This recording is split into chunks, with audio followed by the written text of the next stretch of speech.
आज हम पढ़ेंगे सौरमंडल।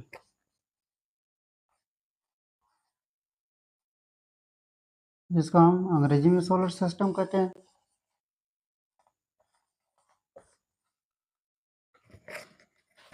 सौरमंडल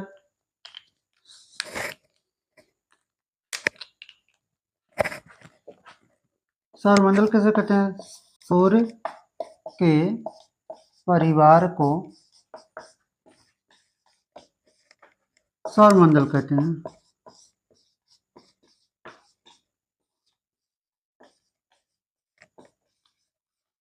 जिसमें 8 ग्रह, एक बौना ग्रह, ग्रहिकाएं, उल्काएं, उपग्रह, धूमकेतु आदि सम्मिलित हैं।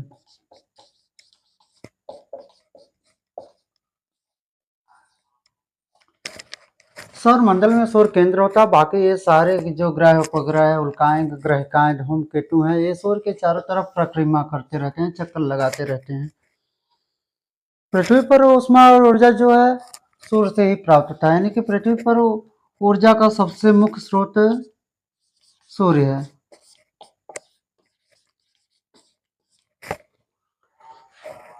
बल्कि हम चित्र से देख सकते हैं कि आपका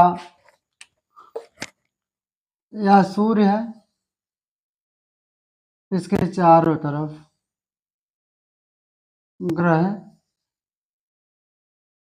चक्कर लगाते हैं।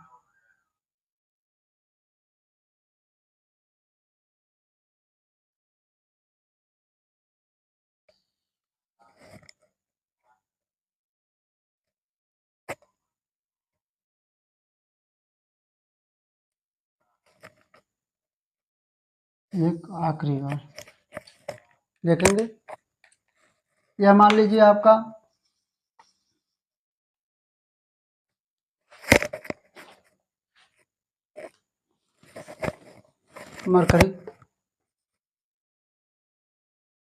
मरकरी है, यह आपका वीनस है, और यह आपका पृथ्वी है, अर्थ जिसको अंग्रेजी में कहते हैं, और ये आपका मार्स है जिसको हम मंगल ग्रह कहते हैं। बाकी के ये 4 ग्रह जो है आपके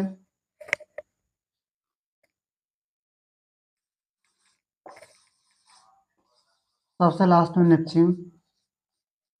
नेपच्यून, यह आपका यूरेनस, यह आपका सैटर्न,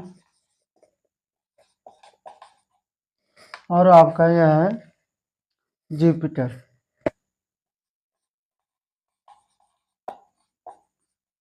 हिंदी में मरकरी को हम शुक्र कहते हैं, वीनस को बुध कहते हैं, वीनस को हम शुक्र कहते हैं, मरकरी को बुध कहते हैं, और अर्थ को पृथ्वी कहते हैं, मार्स को मंगल कहते हैं, जुपिटर आपका बृहस्पति है, सैटर्न शनि है, यूरेनस अरुण है, नेपच्यून वरुण है। उसके बाद आपका आता है कि ग्रह क्या है, कि ग्रह जो ये 8 ग्रह हैं, यह 2 प्रकार के होते हैं।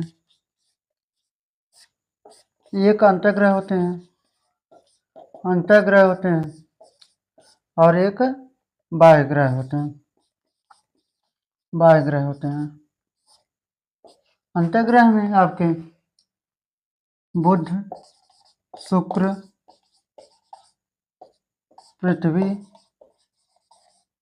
व मंगल है, और बाह्य ग्रह में आपके हैं बृहस्पति, शनि, अरुण और वरुण। बौना ग्रह जो एक बौना ग्रह है, उसे हम प्लूटो कहते हैं। उसे हम प्लूटो कहते हैं, जिसको हिंदी में यम कहते हैं, यम।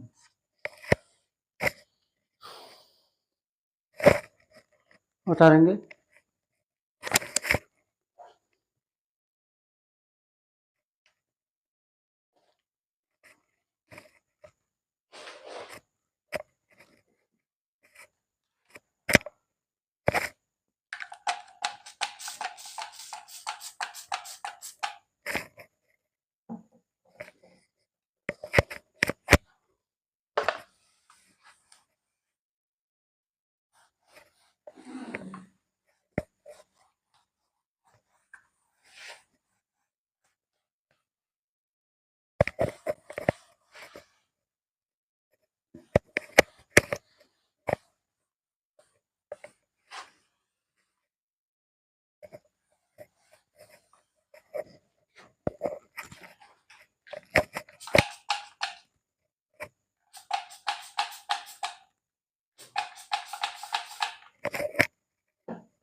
अब अगली हेडिंग है सौरमंडल की उत्पत्ति।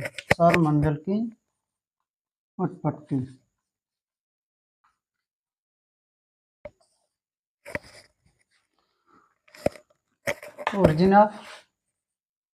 origin of solar system।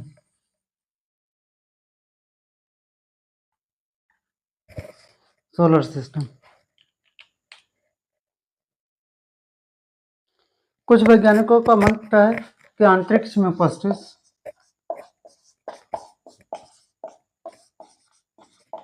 उपस्थित बादलों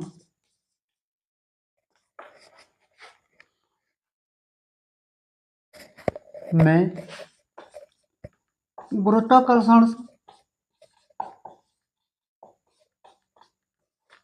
गुरुत्वाकर्षण नष्ट होने के कारण हुआ है।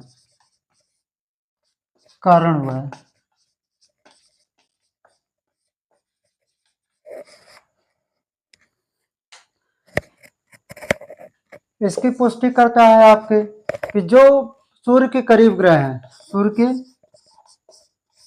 ग्रह हैं, वह अधिक तापमान पर ठोस बने हैं। और इनमें क्या है, ये भारी धातुओं के बने हुए हैं।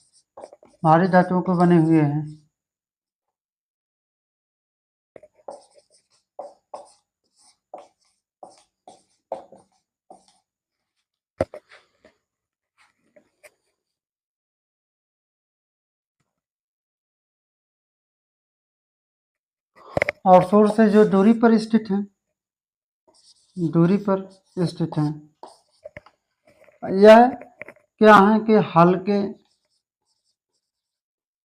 तापमान पर ठोस बने हैं। और आपके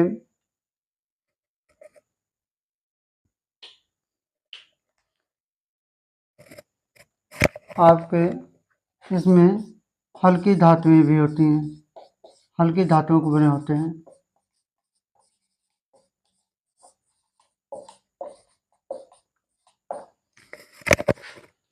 उतारेंगे।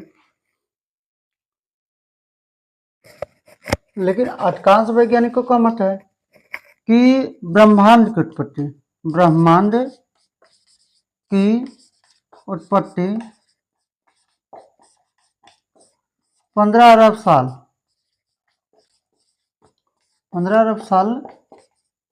पहले हुई है।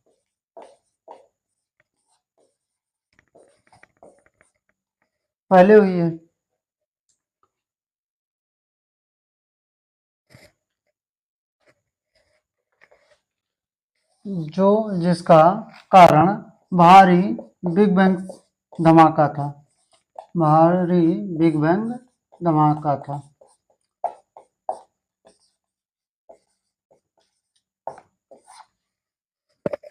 उतार लीजिए, तब बताते हैं बिग बैंग सिद्धांत क्या होता है।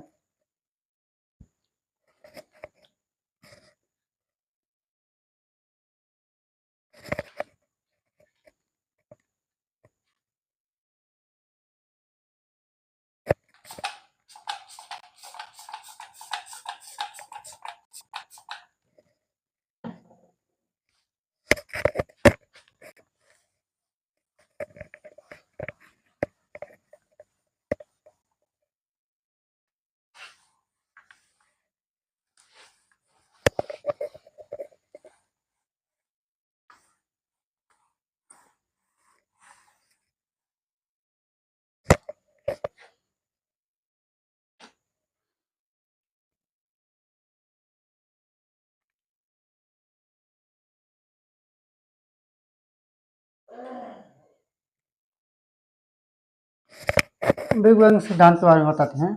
बिग बैंग सिद्धांत।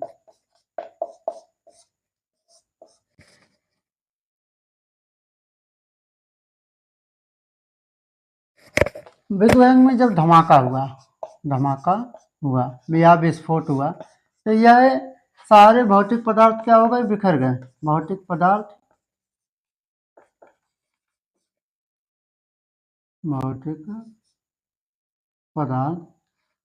बिखर गए।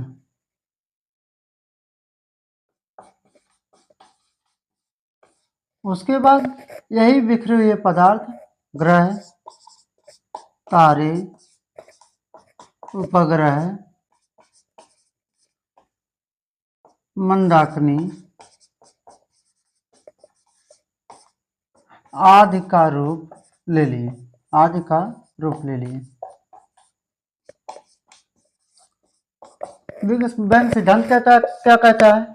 बिग बैंग सिद्धांत कहता है कि ब्रह्मांड पहले अति सूक्ष्म आकार का था, जिसमें अधिक घनत्व और अधिक द्रव्यमान था।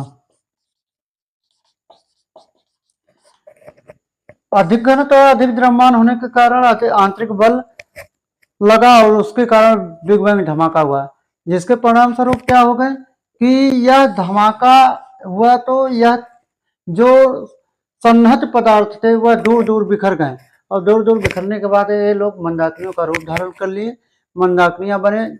और मंदाकिनियों में जब पास के गैसों के बादल थे वह पास आने लगे, तो वहां पर निहारिका बनी। निहारिका में जब यह बादल ये चक्कर लगाने लगे, तो वहां पर उज्जवलित हो उठे बादल। उसके बाद वह उज्जवलित बादल ही तारे का रूप ले लिए। जब अगर माना जाता है कि यह सूर्य हमारा तारा है, सूर्य के करीब से एक एस्टेरॉइड जब गुजरा, तो सूर्य के तारे से क्या है, सिगार जैसी संरचना बाहर निकली। तो यह जो सिगार जैसी संरचना बाहर थी, यह आसपास जो के सिगार जैसी संरचना जुड़कर ग्रह का रूप ले लिए। इस प्रकार से हमारे सौरमंडल की उत्पत्ति होती है। लेकिन वैज्ञानिकों का मत है कि सौरमंडल की उत्पत्ति आकाश गंगा के भुजा में हुआ है।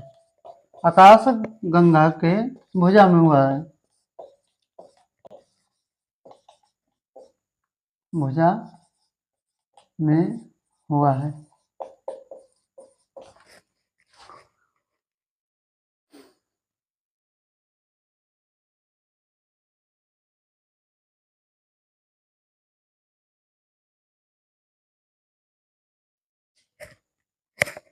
देखेंगे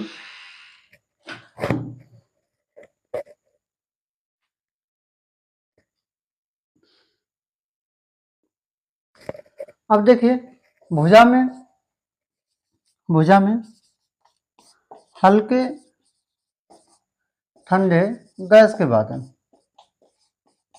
गैस के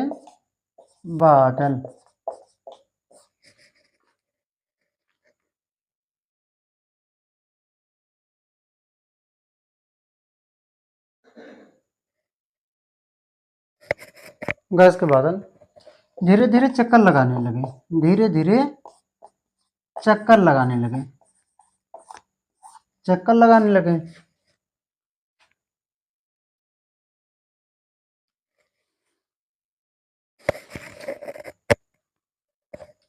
अब चक्कर लगाने लगे तो यहाँ पर आप केंद्रण बल काम करने लगा और गुरुत्वाकर्षण बल समाप्त हो गया, यानी कि पतन होने लगा। गुरुत्वाकर्षण बल जब पतन होता है तो यही बादल ठंडे होकर सौरमंडल का रूप ले लिए। सौरमंडल का रूप ले लिए, लेकिन चक्कर लगाते समय इनके आंतरिक भाग का तापमान, अच्छा इसको पहले मिटाते हैं, बाद में बताते हैं।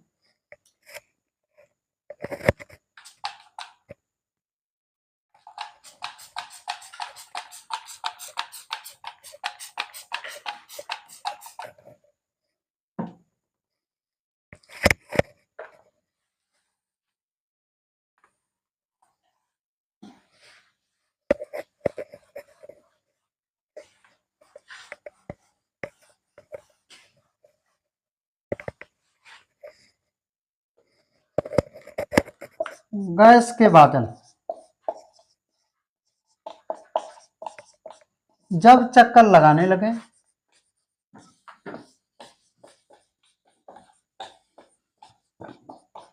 तो गुरुत्वाकर्षण बल क्या हो गया? पतन हो गया। गुरुत्वाकर्षण बल समाप्त हो गया, क्योंकि यहां पर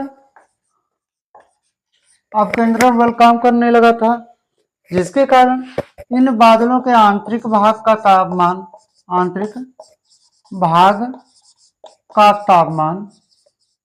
बहुत अधिक था, बहुत अधिक। इन जो बादल में चक्कर लगाने लगे थे, इनके आंतरिक भाग का तापमान बहुत अधिक था और बाह्य भाग का तापमान कम था। बाह्य भाग का तापमान कम था। फिर यही बादल क्या करने लगे? धीरे धीरे गैस के बादल धीरे धीरे ठंडा होने लगे, धीरे धीरे ठंडा होने लगे।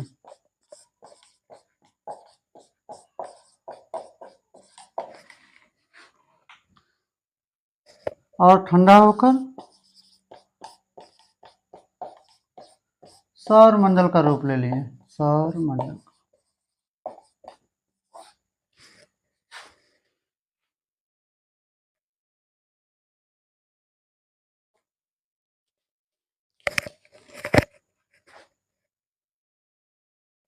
और इन गैसों में मुख्य गैसें क्या थी?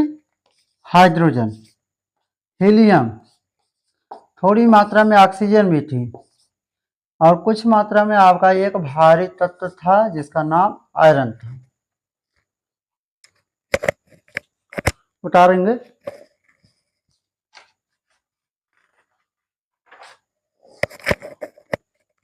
अभी देखिए सौर मंडल का राजा कौन है? सूर्य है। अब तब हम सूर्य के बारे में पढ़ेंगे।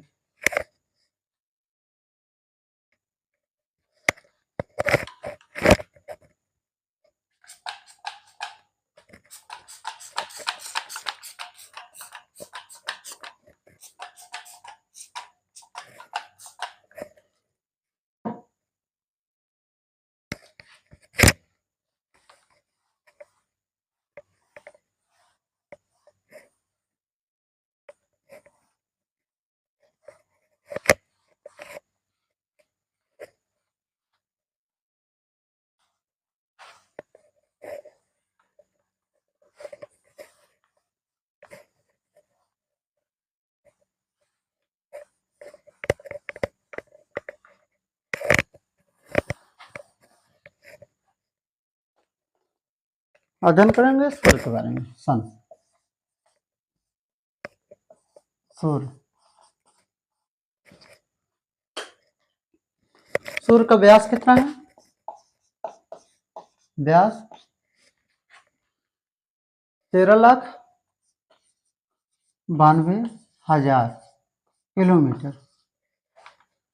और इसको देखा जाए तो 8,64,948 मील है, 948 मील।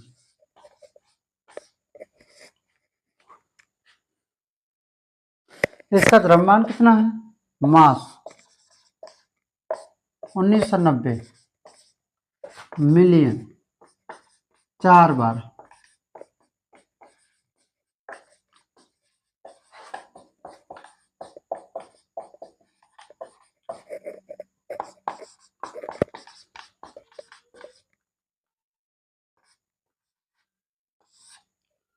टन।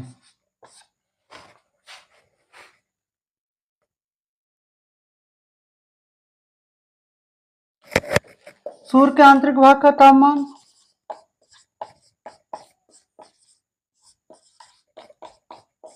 भाग का तापमान जब 10 लाख डिग्री सेल्सियस पहुंचा, 10 लाख डिग्री सेल्सियस पहुंचा, तब क्या होने लगा? तब सूर्य में नाभिकीय संलयन होने लगा। तब नाभिकीय संलयन हुआ, नाभिकीय संलयन। फलस्वरूप हाइड्रोजन गैस क्या थी? इसमें हीलियम में बदल गई।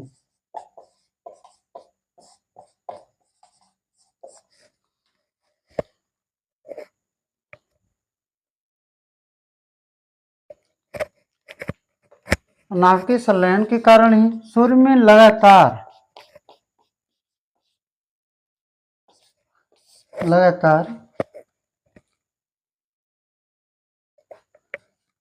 ऊष्मा व प्रकाश की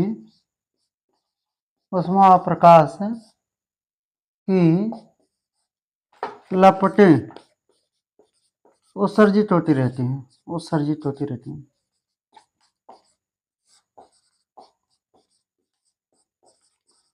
जिसके कारण पूरे विश्व में या अन्य ग्रहों पर भी हमको प्रकाश या दिन के समय का अनुभव होता है।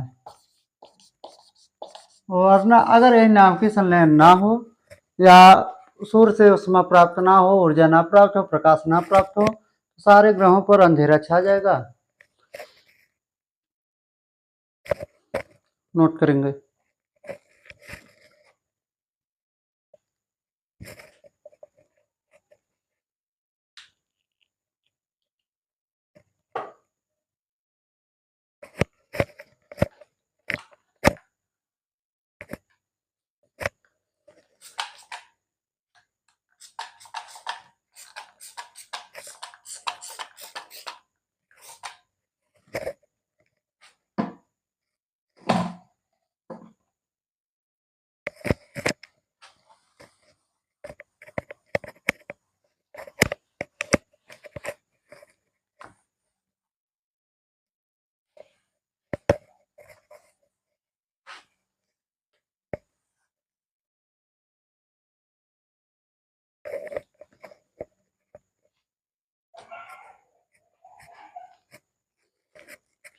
अब आता है प्रकाश मंडल,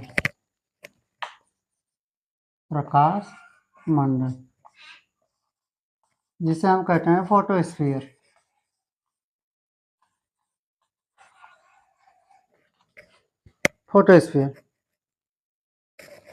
यह क्या है? सूर्य के सबसे बाहरी या अधिक चमकीली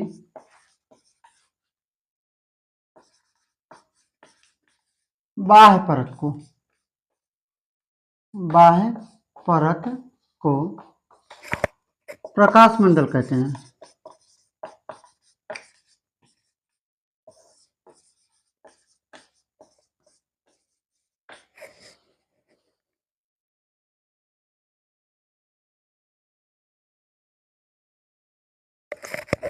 सूर्य के प्रकाश मंडल में 300 किलोमीटर की गहराई तक गैसें क्या करती हैं? गैसें जलती रहती हैं।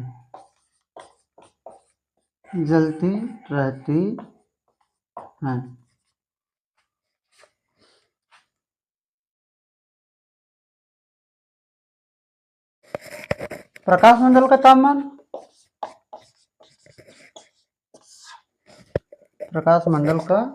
तापमान 600 डिग्री सेल्सियस और फ़ारेनहाइट में 11,000 डिग्री फ़ारेनहाइट।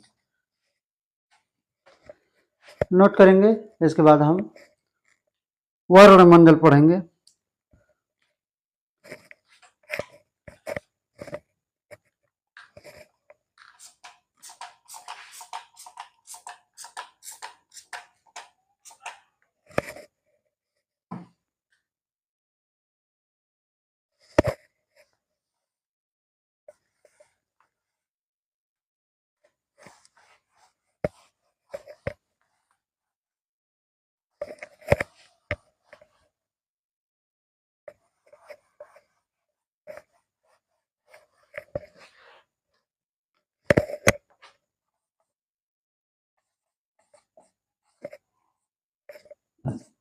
क्रोमोस्फीयर।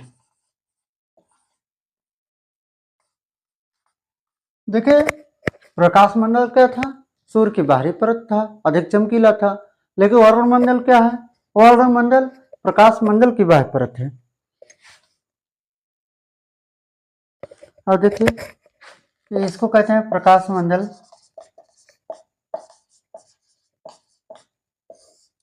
के बाह्य भाग को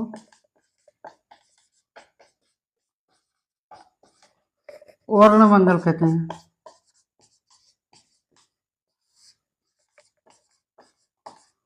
वर्णमंडल कहते हैं। लेकिन यह क्या है? वास्तव में गैसों की जलती हुई एक पतली परत है। गैसों की जलती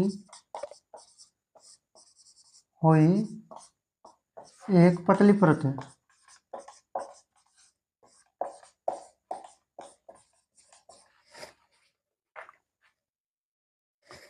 बस इसके बारे में इतना जानकारी बहुत है, नोट कर लीजिए। अच्छा, सूर्य एक प्रकार का क्या है? सूर्य यानी कि सन एक प्रकार का क्या है? तारा है। तारे की क्या खासियत होती है? यह खुद के प्रकाश से प्रकाशित होता है। प्रकाश से प्रकाशित होता है।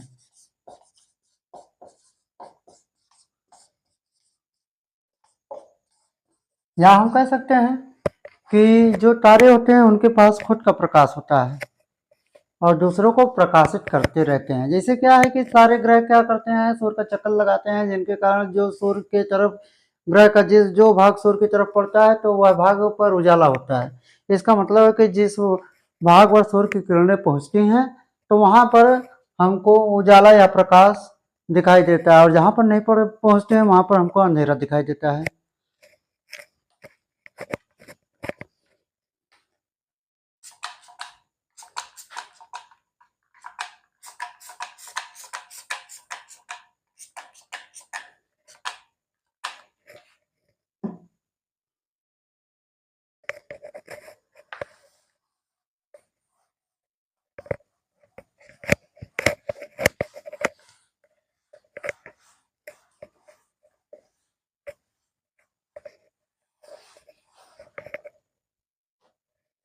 हेरिंग है सूर्य कलंक,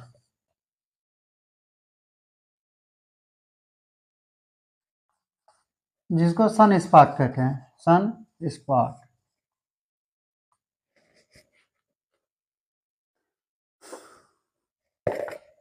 इसकी परिभाषा है सूर्य के परत पर कुछ धब्बे उत्पन्न होते हैं।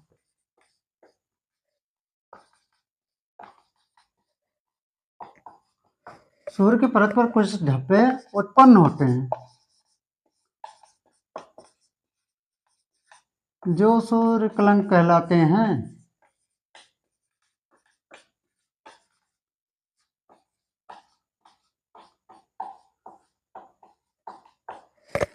सूर्य कलंक के मध्य भाग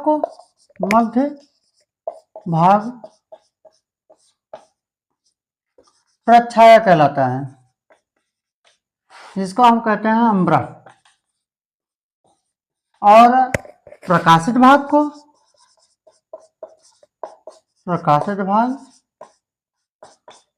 उपछाया कहलाता है। उपछाया, जिसको हम कहते हैं पिनम्बरा।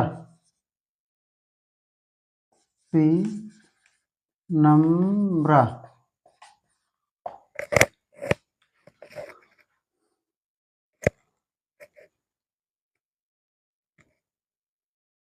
सूर्य कलंक का तापमान जो होता है आसपास के तापमान से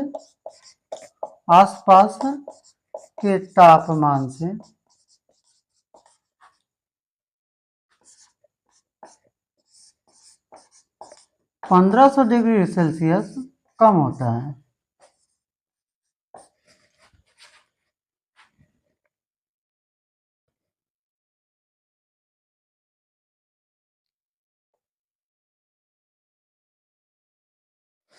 एक सूर्य कलंकी चक्र 11 वर्ष माना जाता है। 11 वर्ष माना जाता है।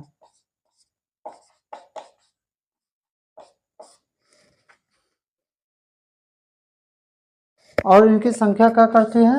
सूर्यकलंक का संख्या घट भी सकती है, बढ़ भी सकती है।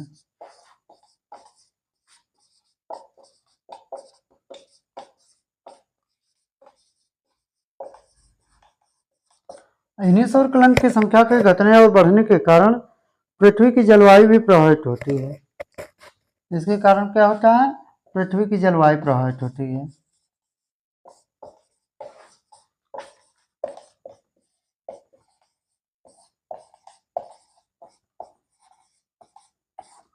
प्रभावित होती है।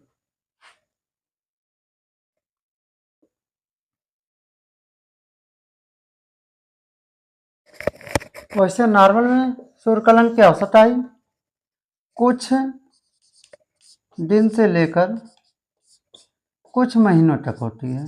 कुछ महीनों तक औसत आयु।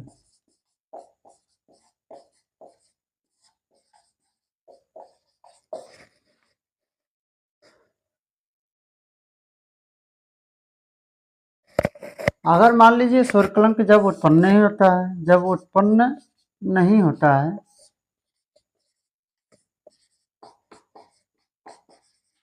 तो सूर्य का तापमान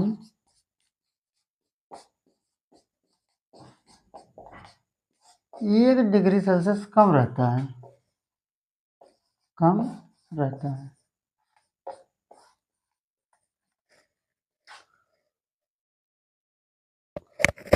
आज के लिए इतना ही। सूर्य का हमने सारा भाग पढ़ लिया, जैसे कि आपका सौरमंडल की उत्पत्ति कैसे हुई। उसके बाद हम पढ़े सूर्य के बारे में, सूर्य का व्यास क्या है, द्रव्यमान क्या है। उसके बाद हमने पढ़ा प्रकाश मंडल, फिर पढ़े वर्णमंडल, अब सूर्य कलंक पढ़े। मतलब जो सौरमंडल का राजा है उसकी सारी कहानियाँ समाप्त होती हैं। लेकिन सारी कहानियाँ यही नहीं समाप्त होती हैं, क्योंकि जब राजा की कहानी सुनाई गई तो उसका कहानी अभी बाकी है, जब तक उसके रानियों की कहानी ना सुना दी जाए। इस प्रकार से जो सूर्य है एक राजा है अगर, तो उसके चारों तरफ चक्कर लगाने वाले ग्रह उपग्रह हैं, उसकी रानियाँ पटरानियाँ हैं। तो उसका अध्ययन हम अगले क्लास में करेंगे। तब तक के लिए नमस्कार, धन्यवाद।